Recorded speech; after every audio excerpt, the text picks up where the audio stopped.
Hey, Mom, cue the confetti. You made it through Christmas. And now, right around the corner, is the new year. I mean, who decided to stack all these big major holidays together at the end of the year? I don't think they were thinking about you or me and our role as mom when they designed the calendar that we now live by. Last year, this year, 2024, I guess, the new year just snowballed upon me, and I was nowhere ready for a new year to begin. So, you know what I did? I made an executive decision that for me, my year would start in February. And if that's the case, I'm only on month 11, and I have a whole nother month to catch up and start my planning for a new year. But truth be told, I took a back seat to holiday things this December. So I've had more capacity to begin to consider what my intentions are for 2025. Now, I haven't come up with that one word, or that one word hasn't dropped in my lap. I don't have my top 4 goals written out for quarter number 1, but I have started to think about it and compile a list of questions that are important to me as I begin to plan for a new year. I've always made planning a priority. I believe wholeheartedly in this statement: what gets on the calendar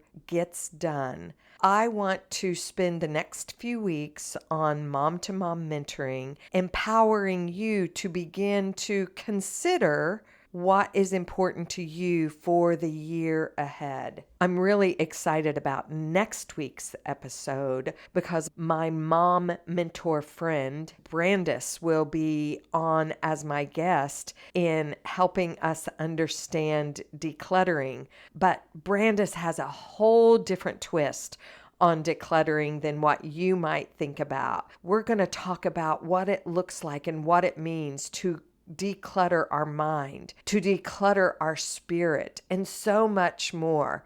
You're not going to want to miss next week's episode.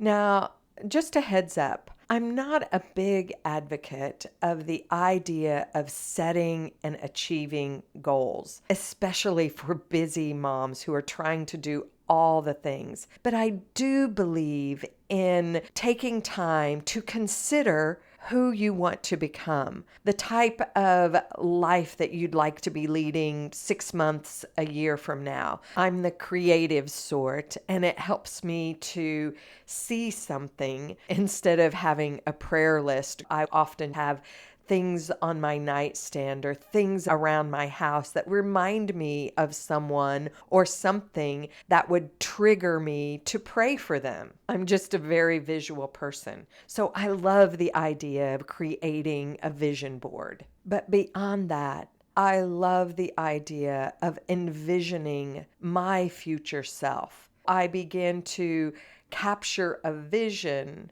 for the future me that I can start working on in the present day. We start with the end in mind and work back from there. I know it's so hard as a busy mom to try to even take time to think about 6 months or a year from now. We lived in Monroe, Michigan, and my oldest daughter went to preschool at Mrs. Douglas's house. It was the perfect preschool experience.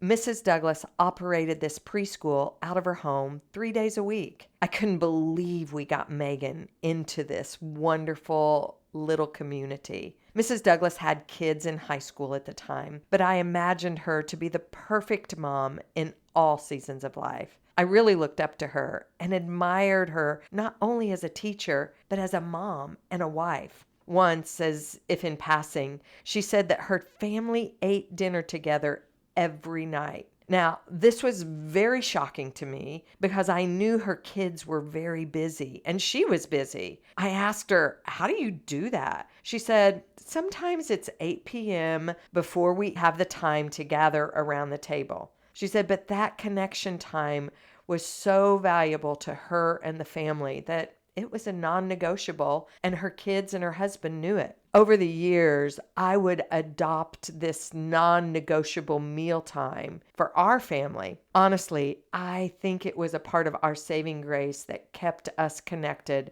when the storms sought to overtake and drown us. Some days it was the only time that I saw the face of my oldest daughter, Megan. You see, when her dad left, she closed the door to her bedroom and her heart. But that mealtime and our yearly vacations somehow helped us maintain some kind of connection. I don't think this value started with Mrs. Douglas. I think she just reminded me of it. It started years before with my beautiful Aunt Shirley, who is still a role model for me. Aunt Shirley is 86 years old. She's still gardening, walking, loving her family and others. She is absolutely amazing. Maybe in 2025, I'll get my Aunt Shirley on Mom to Mom mentoring to bless all of you like she always blesses me. Wouldn't that be a treat? Anyway, as a child growing up in a single mom family, I loved visiting Aunt Shirley and Uncle Jay.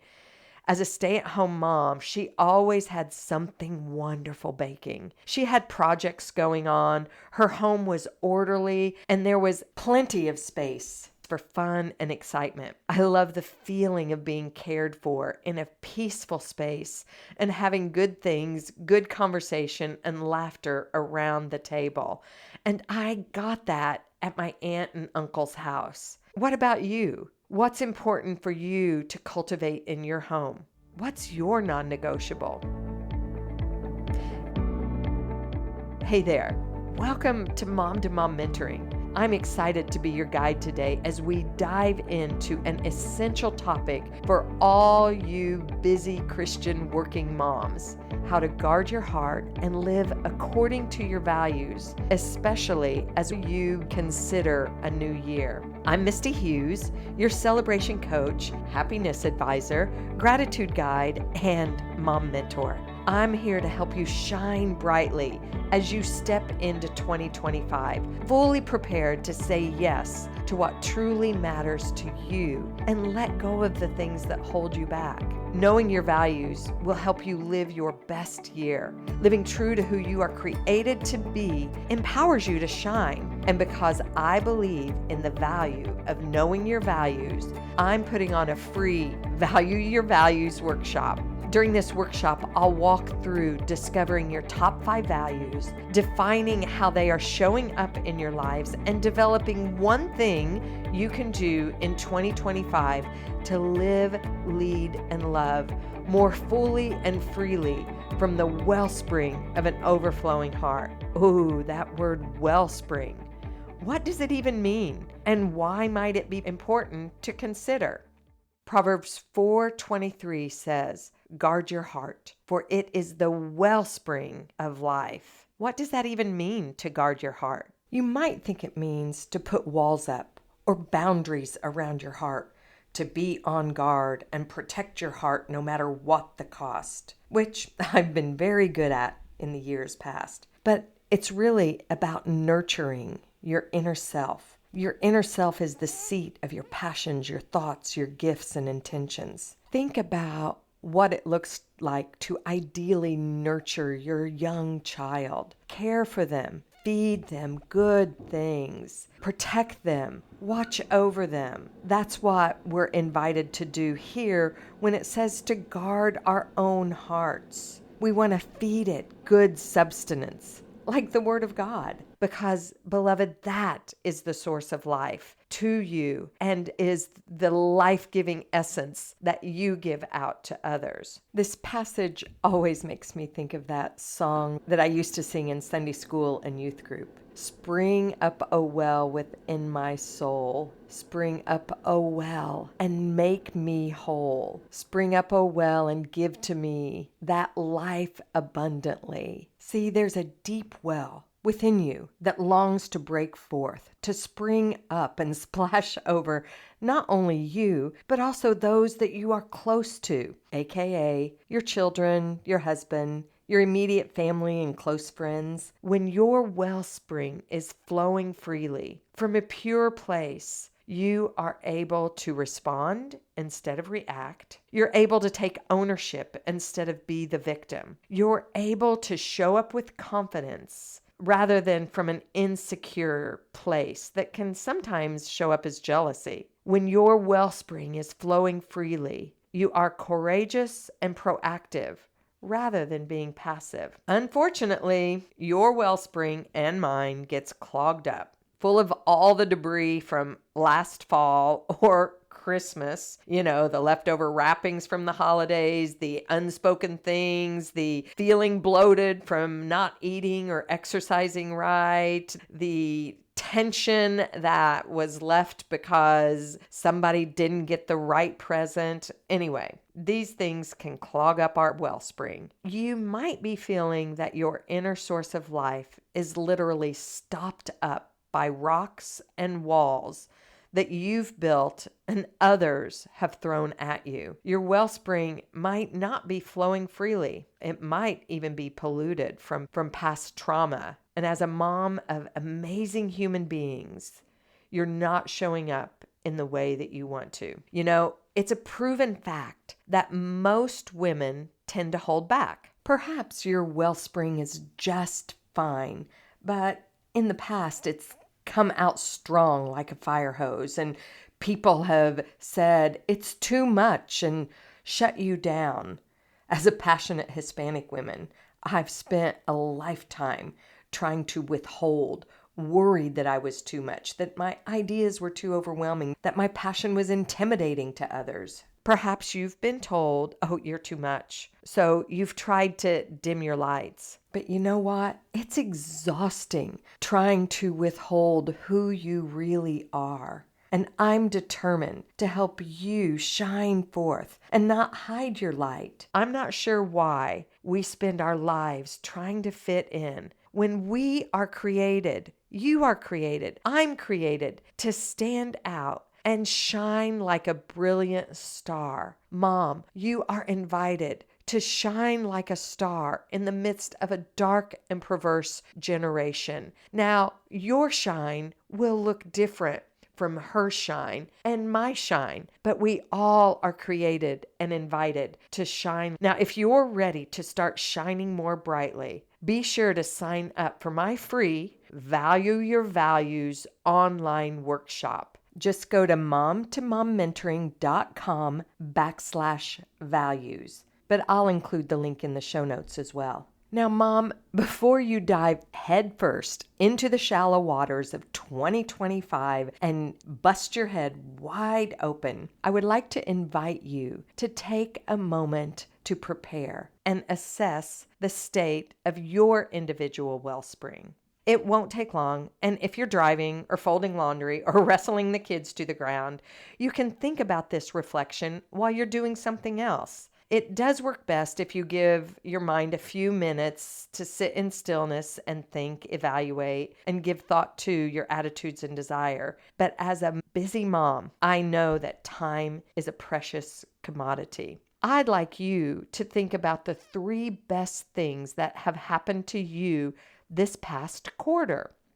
It might be gathering with friends. It might be that day that you got to go get a massage. It might be having meals prepped or meals brought to you. It might be a romantic dinner with your husband. It might be you achieved your end of the year goal for something in your business. Whatever it is, I want you to think about 3 of those things that happened in the past quarter. You got them?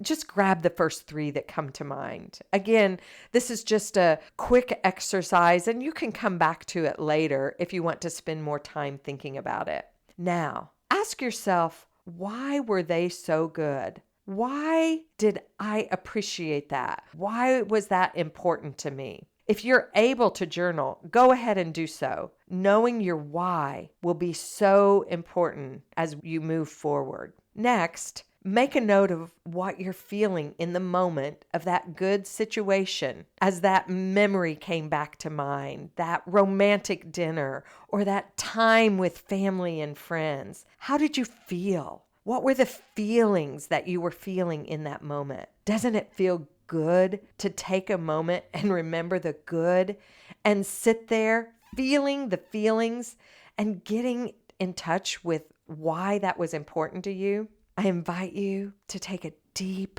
breath.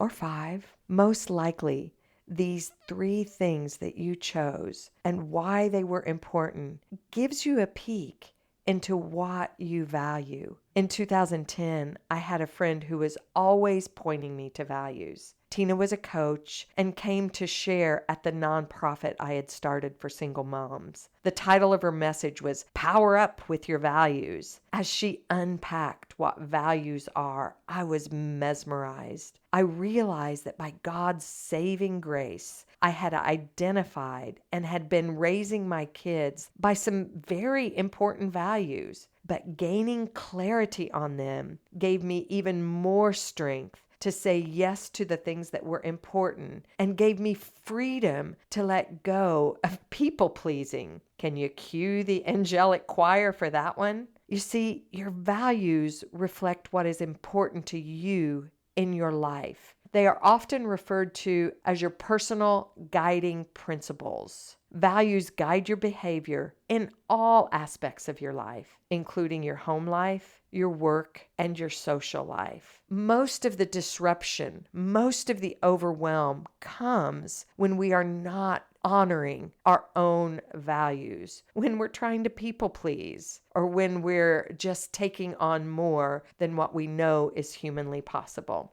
I am always evolving and learning. Since that time, years ago, I've practiced knowing my own values, and I've helped hundreds of women discover their values as well. I'm still on the road to discovery, and getting married made me confront another major value that I'd never taken into account. But the knowledge of this value has brought a measure of peace to our family vacations. My husband and I took a vacation in the mountains of Colorado in 2021. Towards the end of our time there, which was beautiful, and we had gone on long walks and hikes and just enjoyed the serenity. But as the days were coming to a close, I was unsettled and even unhappy. I felt like we were missing something, and I was a little disgruntled. I couldn't figure it out. Finally, I realized what was going on. We hadn't had a big adventure. We hadn't made the decision to incorporate something different, something new, something spectacular in our time away. So we found this amazing zip lining tour across canyons and rappelling. That vacation and that awareness has made every other trip that we take less stressful. We go into each trip now asking the question, what is that big adventure? What is that thing that we can do that is not the norm for our regular life? You see, we're not always aware of our values. I wasn't aware of this value, but knowing what they are can help you make decisions that are right for you, your business, and your family. Knowing your values can help you live from that wellspring of life and will help you guard your heart. Identifying and understanding your values is a challenging and important exercise. You see, your personal values are a central part of who you are, your God DNA, and they help guide you into who you want to become. Knowing and understanding your personal values will launch you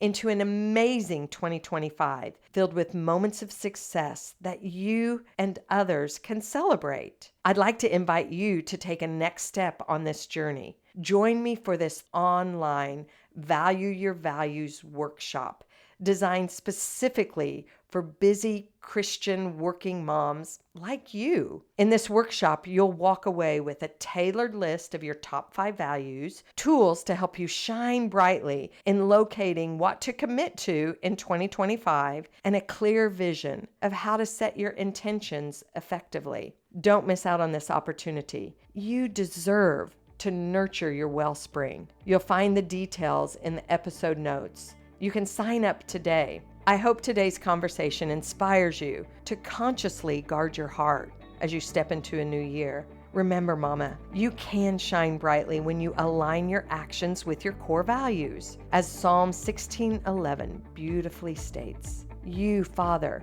make known to me the path of life." Your Father is showing you the path of life. Embrace that path as you head into 2025.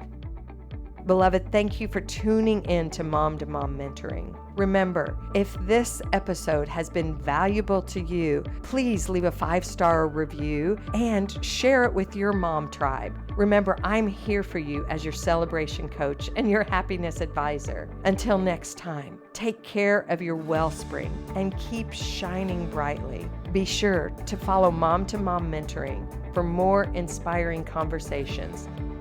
And join us for our upcoming Value Your Values free online workshop.